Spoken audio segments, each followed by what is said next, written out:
Ahoj, zase po dlouhé pauze. Opět jsme totiž z Buxtehude dovolenkovali. Byli jsme na Sicílii. Jeli jsme na Sicílii, protože Buxtehude umřel strýček a odkázal jí nějakou cetku, kterou slíbila hodit do Etny. There and back again jsme jeli. To je Apeninský poloostrov, jak končí ta červená. Cestovali jsme přes Německo, i když mi krvácelo srdce i peněženka. Já jsem totiž spíš na ty Albánie a Rumunska, tam je to levnější. Ale Buxtehude chtěla vidět orlí hnízdo. No tak to je hodně přehnaný. Ano, takhle je to lepší. On tam prý zas ani tak často nebyl, ten člověk. Jenom tam párkrát zajel vyvenčit Evu a vlčáka. Takže nemá smysl ho dávat do ilustrační fotky. Cesta byla fajn, akorát Buxtehude byla celou dobu nějaká divná. Jako by to ani nebyla ona. Ale jakmile se na Sicílii zbavila toho prstenu, tak se to zlepšilo. V Neapoli jsme nabrali nějakého stopaře a kousek jsme ho svezli. Opustil nás u rybího grilu v Bari. Tohle je už náš pán domácí na Sicílii.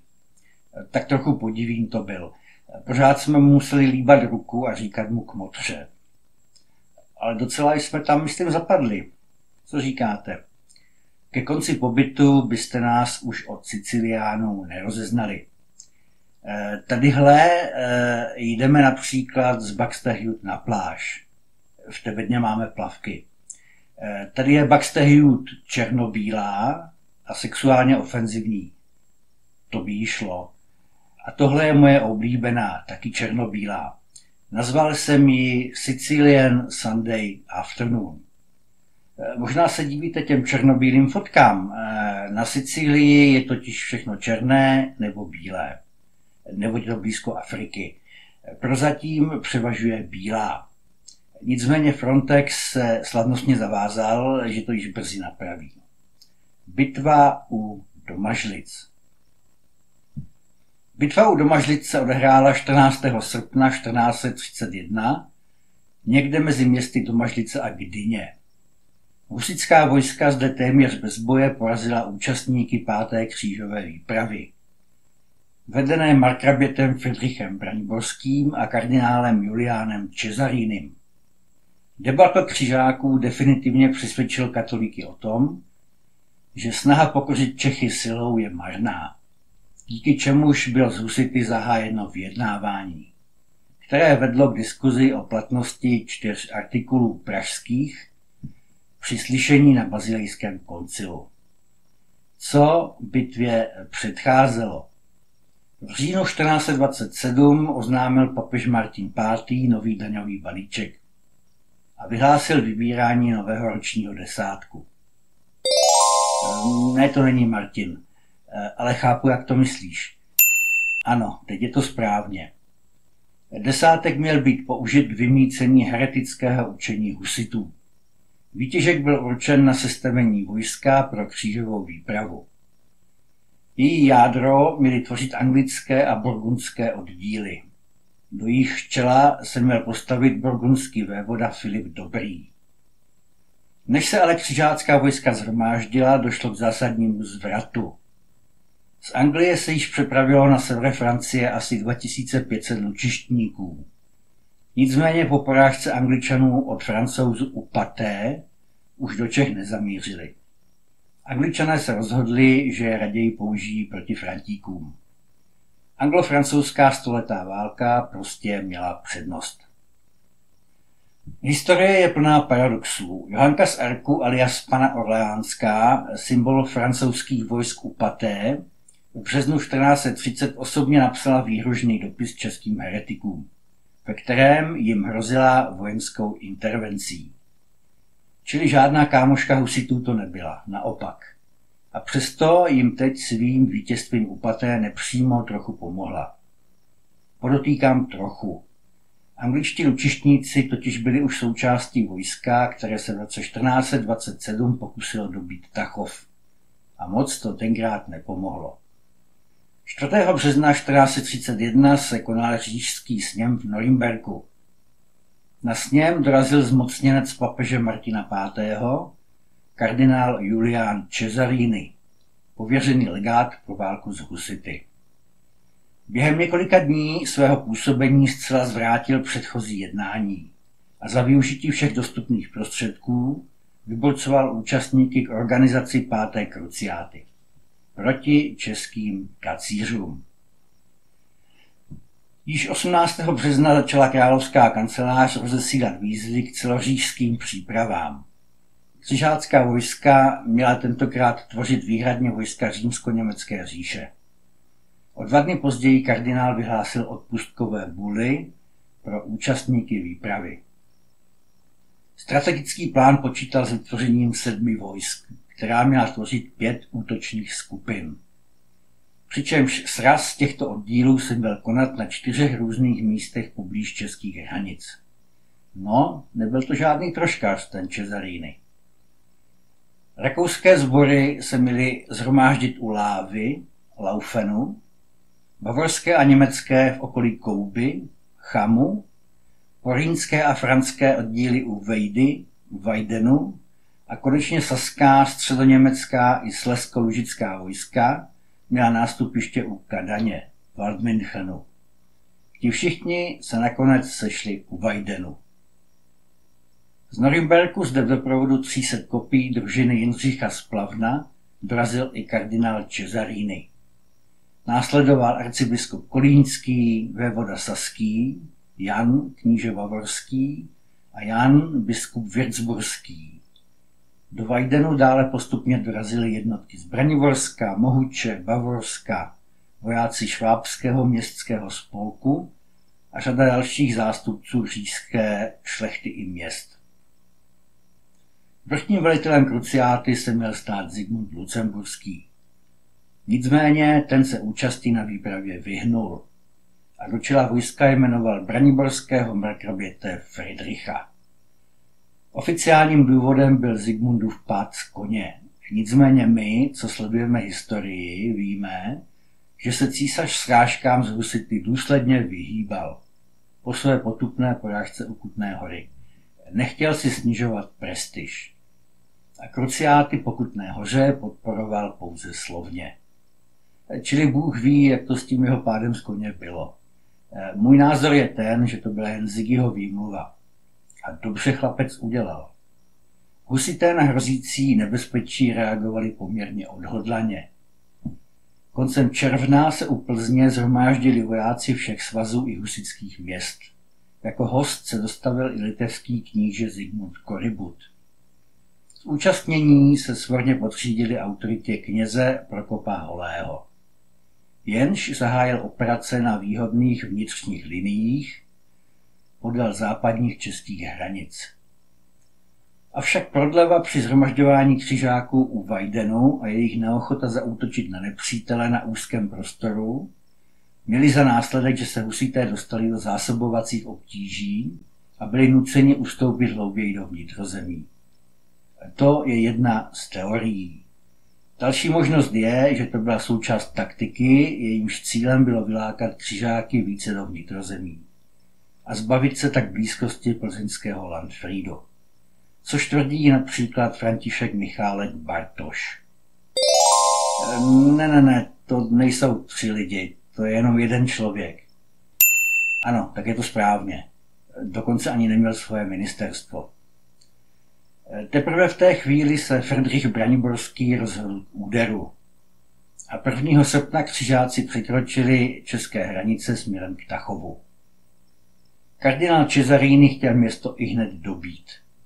Patrně kvůli pozvednutí morálky. Proti tomu se však postavil bavorský vévoda, jenž považoval Tachov za své dědictví a nepřál si, aby byl zdemolován dělostřelbou. Otázkou zůstává, zda by křižáci Tachov vůbec dobili. Po vítězné bitvě u Tachova v roce 1427 zanechali husité ve městě silnou posádku. Posádka byla dobře organizovaná a vybavená, což jí umožňovalo udržovat pevnou kontrolu nad městem. Tachov byl navíc dobře opevněným sídlem a v roce 1431 bylo útočení na opevněná města riskantní a nákladné. Křižácké vojsko mělo v té době za sebou sérii neúspěšných tažení proti husitům. A velitelé museli zvážit, zda má smysl podnikat nákladný útok na dobře bráněný Tachov.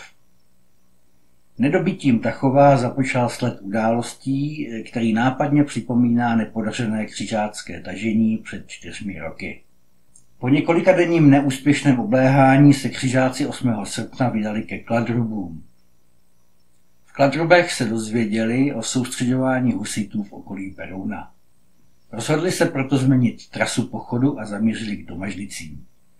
Podle Rudolfa Urbánka bylo křižácké vojsko rozděleno do 3 skupin, které táhly na Domažlice s mílovým rozestupem.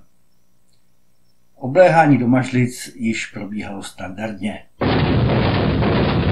Shromážděná česká armáda vyrazila proti křižákům od Berouna směrem k Chotěšovu. Tam pravděpodobně strávila noc. Tento zhruba 75 km dlouhý úsek urazili Češi během 12. a 13. srpna. Husité byli známí rychlými přesuny. Za jeden den byli schopni urazit i z vozy až 50 km. V Chotěšově se Prokop Holý a jeho štáb dozvěděli o obležení Domažlic. Byli si dobře vědomi skutečnosti, že pád města by umožnil protivníkovi opřít se v bitvě o jeho hradby. A proto 14. srpna v brzkých dopoledních hodinách vyrazili dalším rychlým pochodem obleženým na pomoc. Počty. O samotném střetnutí informují 2 základní české texty. První z nich lze nalézt v souboru drobných kronik, psaných od sklonku husitství. Jež pod názvem Staré letopisy české do jednoho uceleného díla soustředil historik František Palacký.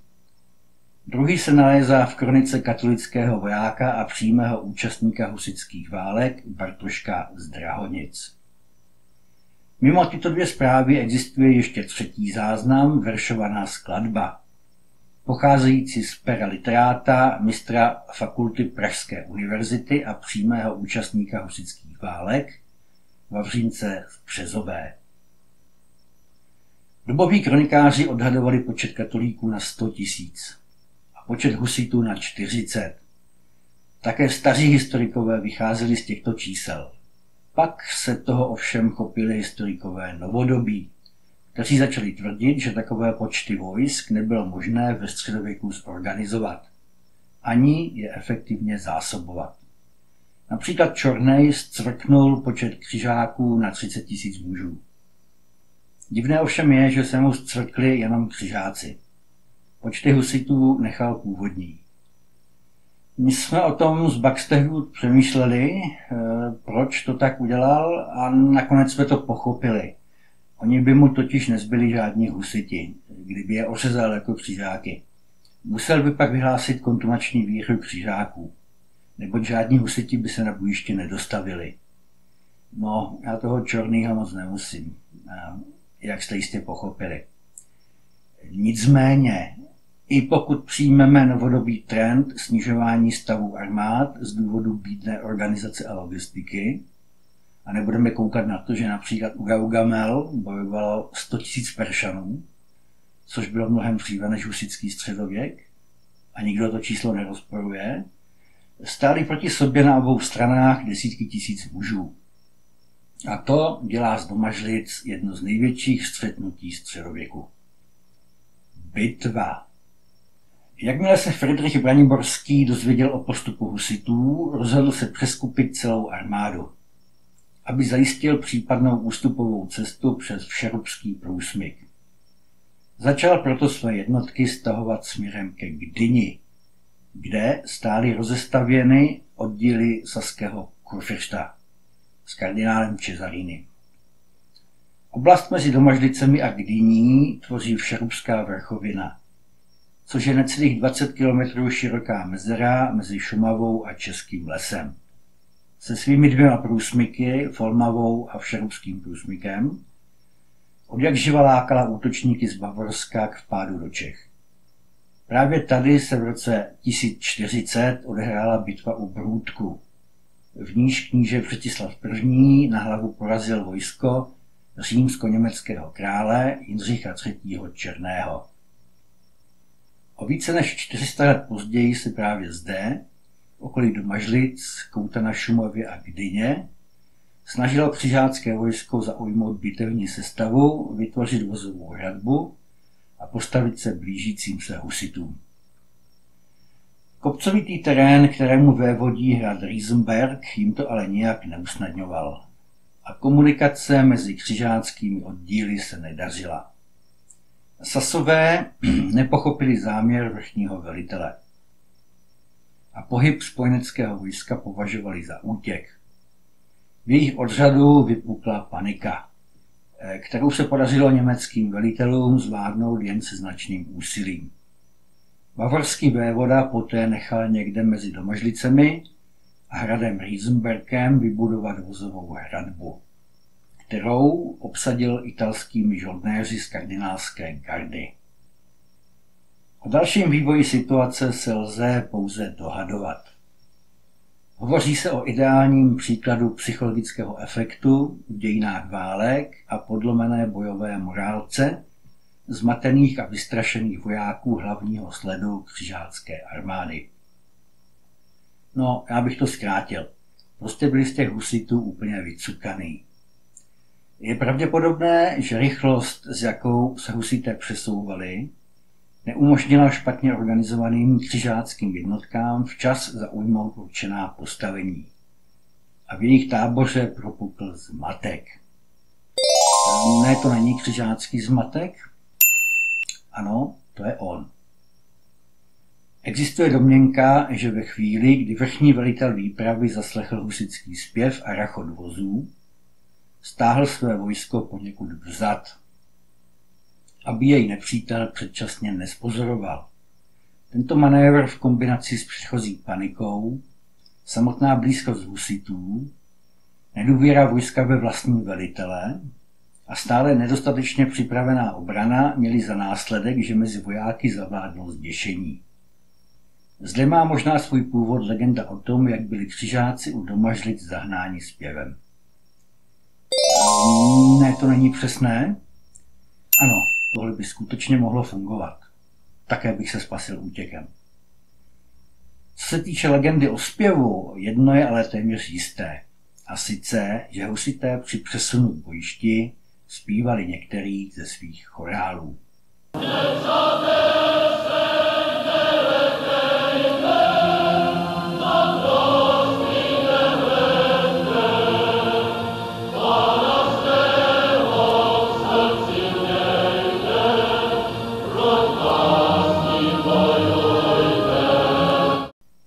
Skoro všichni Němci začali prchat k bavorským hranicím.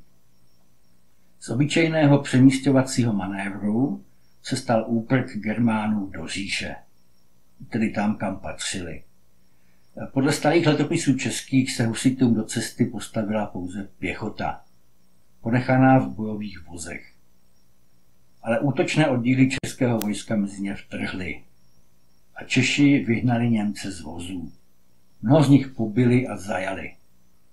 Líčení útoku na křižáckou vozovou hradbu vznívá jako jednoznačná záležitost, ale není vyloučeno, že boj s tímto zadním bojem se protáhl až do podvečerních hodin. Po překonání odporu husité pronikli do okolních lesů, kde začali systematicky pronásledovat rozptýleného a zmateného nepřítele, který odhazoval veškerý majetek a jehož jedinou snahou byl útěk do bezpečí. Někteří zděšení Němci prý hledali spásu v korunách stromů, ale ani to je nezachránilo, neboť stromy byly poráženy a takto zčesané katolíky nečekalo na zemi nic dobrého.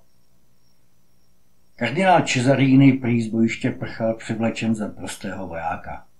V doprovodu oddílu Jindřicha z Plavna se ubíral kolem hrádku Opálka k Nýrsku. Někde v těchto místech dostihl oddíl würzburského biskupa a oba uprchlíci se vrátili zpět na říšské území. Důsledky. Husité pronásledovali prchajícího protivníka dlouho do noci. Část z nich pak přenocovala mezi německou vozovou hradbou. Část se věnovala shromažďování kořisti. Staré letopisy české uvádí, že se Čechům podařilo získat na 300 děl a kolem 2000 vozů. Sběru materiálů a zajatců se husiti věnovali i celý následující den. Jejich nejcennějším nálezům patřila bula, kterou papež vyhlásil křížové tažení do Čech.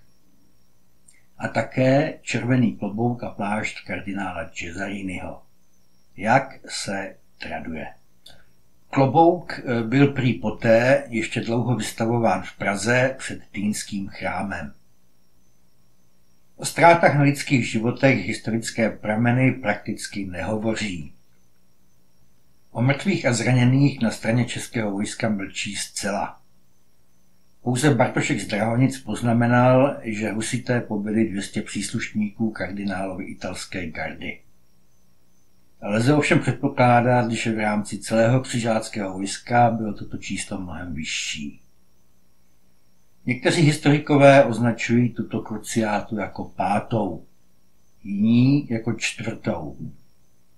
Plyne to z faktu, že některé z křížových výprav jsou nejednoznačné vzhledem k velikosti a dosahu.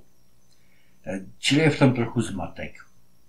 Nicméně oficiálních kruciát bylo 5 a všechny je vyhlásil papež Martin V., který byl silným zastáncem boje proti husitům a vnímal husitské hnutí jako vážnou hrozbu pro katolickou církev. Zemřel ale dříve, než byla 5. výprava, která vyvrcholila bitvou u Domažlic, zorganizována a uskutečněna. Věnujme Martinovi tichou vzpomínku. Po tomto dalším debaklu při pokusu o násilné podrobení husitských Čech se katolická strana rozhodla zvolit novou strategii. Po poradě s králem Zikmundem a říšskými knížaty, kteří se obávali husitského vpádu do německých zemí, se kardinál Julián Cesarini rozhodl přizvat české vyslance k rokování na právě probíhajícím bazilijském koncilu. Toto jednání vyvrcholilo 5. července 1436 podepsáním tzv.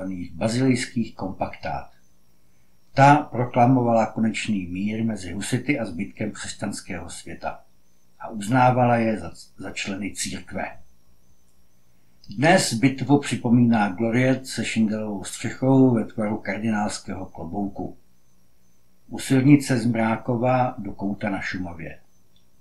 Další stavbou je pomník s obřím prstencovým kalichem na vrchu Baldov, největší v evropském měřítku. Do památníku byla vložena i měděná schránka s pamětním listem budoucím generacím. Tak přátelé, zbývají už jenom Lipany. Abych pravdu řekl, moc se mi do toho nechce. Je to taková smutná bitva, konec jedné slavné epochy. Ale budu se k tomu muset nějak dokopat, abych tenhle projekt dokončil. Zpracovali jsme z Buxtehude prakticky všechny slavné husitské bitvy. Vynechali jsme jenom nevýznamné šarvátky. Otázkou je, co teď? Naštěstí existuje spousta dalších zajímavých témat. Hannibal, řecko-perské války, Alexandr Veliký. Čili, jak vidíte, zdroje jsou. Klidně napište do komentářů, které téma by se vám líbilo. A já si pak stejně udělám, co budu chtít. No, teď mě znáte. Tak ahoj a sejdeme se u Lipan.